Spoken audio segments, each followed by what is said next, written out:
Pasukan asing di tanah asing. Instruksi Khalifah kepada pasukan muslim di tanah Irak. Bangsa Arabia mulai mencatat sejarah mereka di percaturan politik dan militer internasional ketika kontingen Khalid bin Walid mulai memasuki kawasan Irak, sisi barat wilayah kekuasaan Sassanid Persia. Bersama 2.000 personilnya, Khalid bin Walid dan juga Ayad bin Gham merupakan perwira-perwira pertama yang secara resmi mendapatkan mandat negara dari Jazirah Arabia untuk menjalankan misi politik dan militer terhadap kedaulatan negara di luar Jazirah Arabia. Selain mempersiapkan pasukan tambahan, Khalifah Abu Bakar Ash-Shiddiq mengizinkan Khalid dan Ayad merekrut pasukan dari kabilah-kabilah yang mereka temui. Namun, Khalifah Abu Bakar melarang merekrut pasukan dari kalangan yang pernah murtad.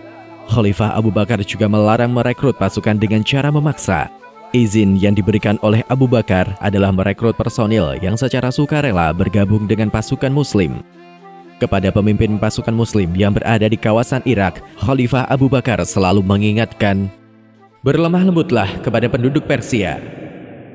Pesan beliau ini adalah sebagai tujuan utama bahwa keberadaan pasukan muslim di luar Arabia adalah untuk berdakwah, menyeru manusia kepada Islam.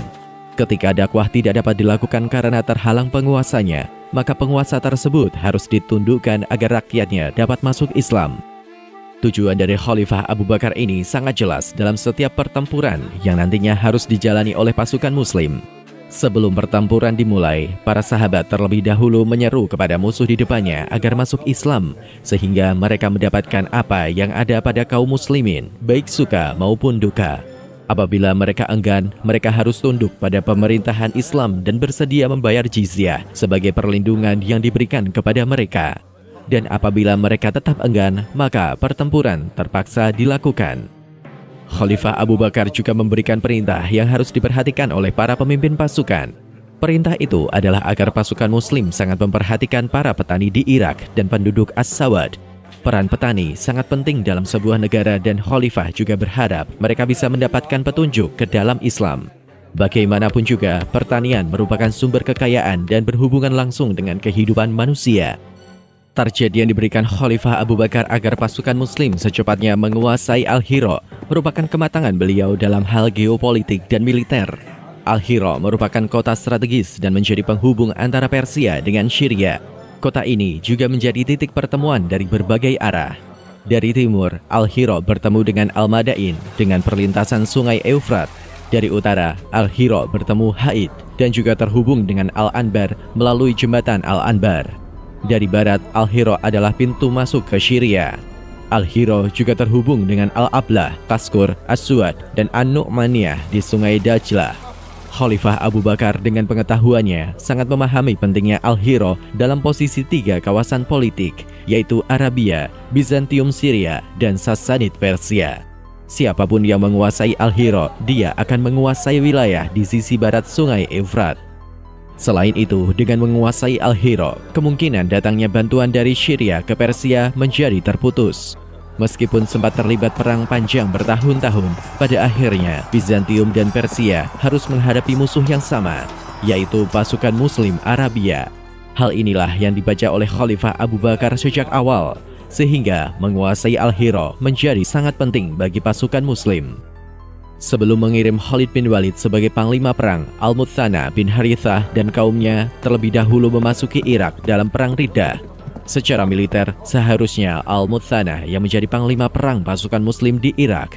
Namun, Al-Muthana telah menunjukkan ketaatannya kepada Khalifah dengan menyusul pasukan Khalid dan berada di bawah komandonya.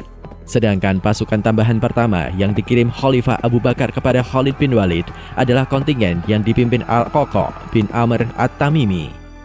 Pasukan awal yang dibawa Khalid bin Walid berkekuatan 2.000 personil. Setelah digabungkan dengan pasukan yang dibawa Mas'ud bin Adi Al-Ajali, Sulma bin Al-Qain At-Tamimi, Harmalah bin Muraitoh At-Tamimi, dan ditambah pasukan Al-Muthana, maka seluruh kekuatan pasukan berjumlah 18.000 personil. Seluruh pasukan itu bertemu dan menggabungkan diri di Al-Ablah. Khalid bin Walid, sebagaimana instruksi Khalifah Abu Bakar, tidak serta-merta melancarkan serangan. Terlebih dahulu, Khalid bin Walid mengirimkan surat kepada Hurmuz, pemimpin Ablah. "Masuk Islamlah, niscaya kamu akan selamat. Atau kamu mengakui atas dirimu dan kaummu sebagai ahlu zimmah dan membayar jizyah? Apabila tidak, maka janganlah kamu menyalahkan kecuali terhadap dirimu sendiri. Sesungguhnya aku datang kepada kalian dengan membawa kaum yang suka mati, sebagaimana kamu suka hidup. Surat Khalid kepada Hurmuz ini merupakan bentuk perang psikologis untuk melemahkan pasukan musuh. Khalid kemudian mendekati kawasan musuh dan membagi pasukannya menjadi 3 kelompok. Masing-masing kelompok ini menempuh jalan yang berbeda. Strategi ini dilakukan sebagai antisipasi adanya kemungkinan penyergapan. Kelompok pertama yang bergerak maju adalah kelompok Al-Muthana, disusul kemudian oleh kelompok yang di dalamnya terdapat Adi bin Hatim At-Ta'i, dan kelompok ketiga adalah Khalid bin Walid. Ketiga kelompok pasukan ini menjadikan Al-Hidir sebagai titik temu. Al-Hidir merupakan satu-satunya sumber mata air di kawasan tersebut. Pergerakan 3 kelompok pasukan itu telah diketahui oleh Hurmuz. Dia bergerak terlebih dahulu membawa pasukannya menuju Al-Hidir. Hurmuz membawa 2 perwira kepercayaannya, yaitu Qabats dan Anu Syujan. Sedangkan Khalid bin Walid yang mendapatkan laporan bahwa pasukan Hurmuz telah berkonsentrasi di Al-Hidir, terpaksa memindahkan titik temu pasukannya di tempat lain yang tidak memiliki sumber air. Satu-satunya sumber air di kawasan itu, Al-Hidir, telah dikuasai oleh pasukan Hurmuz. Mendapat tempat yang tidak memiliki sumber air, Khalid bin Walid berkata kepada pasukannya, "Turunkan barang-barang kalian dan bersabarlah atas air. Sesungguhnya air akan menjadi milik di antara 2 kelompok yang paling sabar dan 2 pasukan yang paling mulia." Pada malam hari, hujan deras mengguyur perkemahan pasukan muslim. Ancaman kekurangan air bagi pasukan muslim telah berakhir. Esok harinya, 2 pasukan telah bersiap dalam pertempuran. Hurmuz merancang tipu muslihat untuk menangkap Khalid bin Walid. Hurmuz memerintahkan pengawalnya bersiap dan dia sendiri akan mengirimkan tantangan duel kepada Khalid bin Walid. Ketika mereka sudah berduel, maka para pengawal Hurmuz akan menangkap Khalid. Tantangan duel itu diterima oleh Khalid bin Walid. Dalam perang klasik, duel 2 panglima merupakan tradisi sebelum dimulainya pertempuran. Pertarungan 2 panglima itu berlangsung seru dan menjadi pusat perhatian seluruh pasukan. Dan ketika Khalid bin Walid hampir saja memenangkan duel, tiba-tiba para pengawal Hurmuz berdatangan menyerang Khalid. Namun, Khalid tetap berhasil membunuh Hurmuz. Al-Qoqo merespon dengan cepat pengeroyokan Khalid bin Walid. Bersama pasukannya, Al-Qoqo mendatangi tempat duel dan menyerbu para pengawal Hurmuz yang sedang mengeroyok Khalid bin Walid. Seluruh pengawal Hurmuz tewas dalam pertarungan itu. Sikap cekatan Al-Qoqo ini sebagaimana pernah dikatakan Khalifah Abu Bakar kepada Khalid bin Walid. Pasukan ini tidak akan terkalahkan jika ada orang seperti ini. Sedangkan unit-unit pasukan muslim lainnya segera bergerak ke garis depan melancarkan serangan. Pasukan Persia telah diikat dengan rantai satu sama lainnya agar mereka tidak melarikan diri dari pertempuran. Karena itulah, kontak militer pertama pasukan muslim dengan Sassanid Persia ini dikenal sebagai pertempuran Zatu As-Salasil yang artinya rantai. Pasca pertempuran, pasukan muslim mendapatkan ghanimah dalam jumlah yang besar.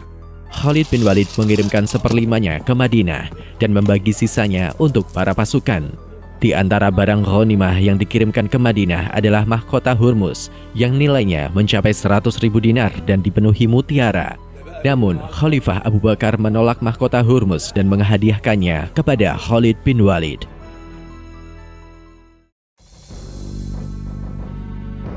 Penulis naskah Abdullah Hasan, ilustrator Didik Sunardi, narator Diah, Rashid, dan Putra, musik Agusti M, editor Nur Hafila, produser Haidar Ahmad Furqoni, diproduksi oleh Kastari Sentra Media.